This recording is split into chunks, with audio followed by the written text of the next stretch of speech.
രാഹുൽ മാങ്കൂട്ടത്തിൽ വിഷയത്തിൽ ശക്തമായ നിലപാടെടുത്ത നേതാവാണ് രമേശ് ചെന്നിത്തല.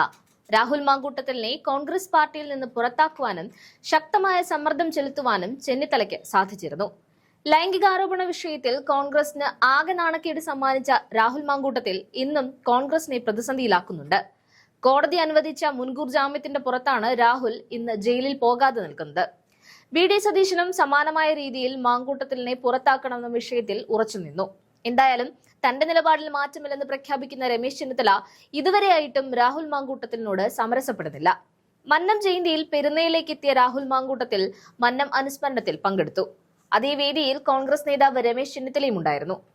ലൈംഗികാരോപണ വിവാദത്തിൽപ്പെട്ടതിന് പിന്നാലെ ഇത് ആദ്യമായിട്ടാണ് രാഹുൽ മാങ്കൂട്ടത്തിൽ ചെന്നിത്തലയെ കാണുന്നത്. മാങ്കൂട്ടത്തിൽ ചെന്നിത്തലയെ കണ്ട് എഴുന്നേറ്റെങ്കിലും ഒന്ന് മൈൻഡ് പോലും ചെയ്യാതെ ചെന്നിത്തല മുന്നോട്ട് നീങ്ങി. സമീപത്തിരുന്ന വ്യക്തി ചെന്നിത്തലയ്ക്ക് നേരെ കൈനീട്ടിയെങ്കിലും അവരെയും നോക്കാതെ ചെന്നിത്തല നടന്നു നീങ്ങി. നേരത്തെ ആശാവർക്കർമാരുടെ സമരപന്തലിലെത്തിയ വി.ഡി. സതീശനും സമാന രീതിയിലാണ് പ്രതികരിച്ചത്. രാഹുൽ മാങ്കൂട്ടത്തിൽ പരിപാടിയിൽ പങ്കെടുത്തപ്പോൾ സതീശൻ വിട്ടുനിൽക്കുകയായിരുന്നു. രാഹുൽ വേദിയിൽ നിന്ന് മടങ്ങിയപ്പോൾ മാത്രമാണ് സതീശൻ അവിടേക്ക് എത്തിയത്. ഇതിന് പിന്നാലെയാണ് യുവതി മുഖ്യമന്ത്രിക്ക് പരാതി നൽകിയത്. ഇതോടെ രാഹുലിനെ കോൺഗ്രസിൽ നിന്ന് പുറത്താക്കാനും നേതൃത്വം തയ്യാറായി. എന്തായാലും രമേശ് ചെന്നിത്തലയും രാഹുലും നേർക്കുനേർ വന്ന വീഡിയോ കണ്ടു നോക്കാം.